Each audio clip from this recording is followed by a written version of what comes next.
N번방을 이용했던, 그중에서도 고가의 돈을 내고 사실상의 범죄를 방조 혹은 가담한 건 아니냐라는 의혹마저 나오고 있는 그 N번방 이용자들이 경찰 수사를 앞두고 상당히 두려워하고 있다는 전언이 여기저기서 들리고 있습니다. 경찰은 오늘 아이디 15,000개도 확보했다는 얘기가 나오고 있습니다. 첫 번째 주제부터 공개합니다. 조주빈의 핸드폰 중에 그 핵심 두 개 핸드폰이 이북국에 갖고 있다. 조주빈은 비번과 관련돼서 얘기를 안 하고 있다. 자, 잠시 후에 이야기 나눠보겠습니다. 경찰이 15,000개의 아이디를 확보해냈다. 이게 비밀 대화방이잖아요. 그리고 보안이 강하다는 텔레그램이라서 야, 우리가 텔레그램 하면 우리인지 모를 거야 라는 얘기도 있었는데 그중에 아이디 15,000개를 벌써 확보해냈다는 건 세상에 비밀은 없다 라는 진실이 다시 한번 확인되는 순간이기도 합니다. 함께 보시죠. 수사 상황. 박사방에서 활동했었던 닉네임 상당히 지금 구체적으로 수사 훅 들어갔어요. 느끼실 수 있죠. 15,000개를 이미 확보를 했다. 확보를 했다라는 것은 중복을 제외하고 딱 일단은 이거 해놨다는 거예요. 그리고 이제 더 하고 있다는 거예요. 경찰이 지난해 9월부터 최근까지 박사방에서 활동했던 이용자들의 구체적인 닉네임 15,000여 개를 확보했다. 중복을 제외했다. 닉네임 정보를 통해서 이 닉네임 뒤에 있었던 실제 당신의 이름, 주소, 전화번호, 연령, 직업 이런 것들을 현재 파악하고 있다는 겁니다. 이번 주 내에 유료 회원의 신병을 확보하겠다라고 경찰이 밝힌 걸로 봐서 지금 수사 거의 다 왔다라는 거예요. 이용자와 관련해서. 자, 26만 명이 이용했다라는 얘기도 나오고 있어요. 중복 추산한다면. 경찰 관계자는 범죄 사실을 특정한 뒤 입건해서 강제 수사 진행 절차를 밟을 것이다 라고 예고한 상황이고 이미 수십 명의 신원은 파악이 된 걸로 현재 전해지고 있습니다. 이미 닉네임이 아니라 실제 본명까지 다 알았다는 거예요. 그리고 2개의 휴대전화 얘기도 오늘 나오고 있는데 스모킹건이 될 것으로 보입니다. 경찰이 조주빈 자택에서 휴대전화 9대를 확보했어요. 20여 점의 디지털 증거자료를 압수했는데 그중에 조주빈이 최근까지 들고 다니면서 쓴 거는 2대, 갤럭시와 아이폰 각각 1대씩인데 비밀번호가 걸려 있어요. 잠금 해제 작업 중인데 이 중에 한 대 같은 경우는 비밀번호가 기호와 숫자를 조합해서 10자리 비밀번호 해놨대요.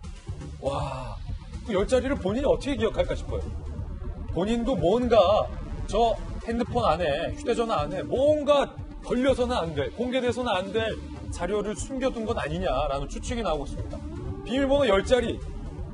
여러분 몇 자리? 전 4자리밖에 안 쓰거든요. 근데 그것도 헷갈리는데 10자리. 어쨌든 경찰 관계자 조주빈이 범행 일체를 인정하면서도 휴대전화 비밀번호를 불지 않고 있다라고 얘기하고 있는 상황입니다.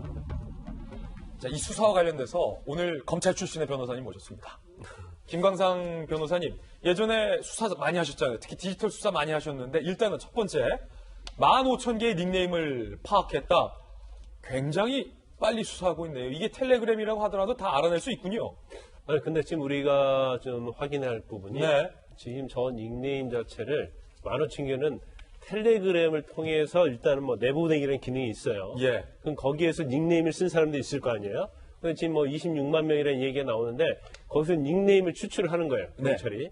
그 다음에 다른 소셜 미디어를 미국 국토안보 수사국하고 공조를 해가지고 그러니까 이런 사람들의 특징이 뭐냐면 텔레그램은 텔레그램 한 곳에서만 음란물을 공유하지 않아요. 그건 다른 소셜미디어를 계속 서핑하거든요. 그래서 미국에 있는 어떤 서버가 있는 그런 소셜미디어에서 같은 닉네임을 쓰는 사람을 찾아낸 거죠. 그렇군요. 그래서 결과적으로 그 소셜미디어와 미디어하고 텔레그램에서 유료 무료 그 방에서 쓴 닉네임을 비교를 해보니까 중복된 게 한 15,000개 있다는 거예요. 이게 수사 기법이군요. 그러니까. 그렇죠. 그러니까 텔레그램 자체는요, 사실은 어디에 서버 있는지도 모르고 또 경찰에서 수사 공조를 요구하면 거기에 대해서는 대답하지 않아요. 그래서 텔레그램 가지고만은 사실은 그 사람들을 추적할 수 없거든요. 그래서 이제 경찰이 우회 수법을 쓴 거죠. 그래서 대부분이 닉네임은 똑같이 씁니다. 다른 자기도 헷갈리잖아요. 그러니까 다른 소셜 미디어를 막 서핑할 때도 닉네임은 대부분 똑같이 쓰거든요. 맞아요. 그러니까 유료 무료 회원으로 들어간 사람들의 닉네임과 다른 소셜 미디어 닉네임을 비교해서 그냥 공통된 사람들을 특정이 된 추려냈는데 그게 15,000명이라는 거죠. 야. 그러면 사실 미국 국토안보수사국과 공조를 하면 예. 적어도 이 15,000명 중에서 상당수는 신원을 확인할 수 있게 된 겁니다. 예. 그래서 일단 수사 속도는 굉장히 빨라질 거라고 보고는 있는데, 이제 저기에서는 이제 유료 무료 회원을 또 분류를 하는데, 결국 유료 회원은 우리가 지난번 제가 말씀드렸습니다만은 결국 가상화폐라는 수단을 가지고 현금 결제를 했다고 한다면, 네. 가상화폐가 개인 대 개인으로 거래를 하면 이건 추적하기 어려워요.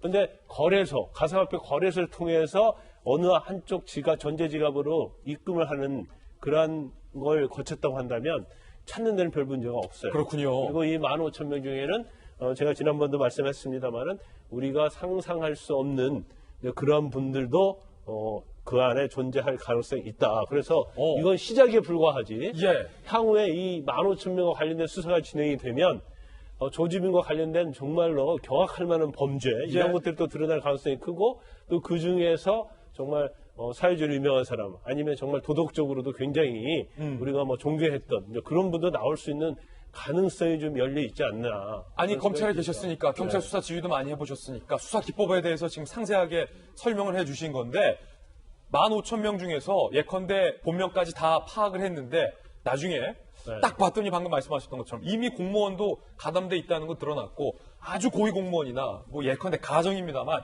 굉장히 유명한 유력 정치인의 이름이 있다. 그럼 경찰이나 검찰청에서 쓱 빼고 나머지만 발표 이런 거 안 하겠죠? 그런데 사실 그런 경우도 있었어요. 아, 그래요? 그런데 이제 그 사건 자체가 굉장히 외부적으로 알려지지 않고 그냥 내부적으로 수사를 하는 범위, 그러니까 언론에 알려지지 않았죠. 그런 경우에 있어서는 과거에는 굉장히 많이 있었죠. 더군다나 굉장히 민주화 이전은 더 많았었고, 이번엔 그러면 안 된다. 그렇죠.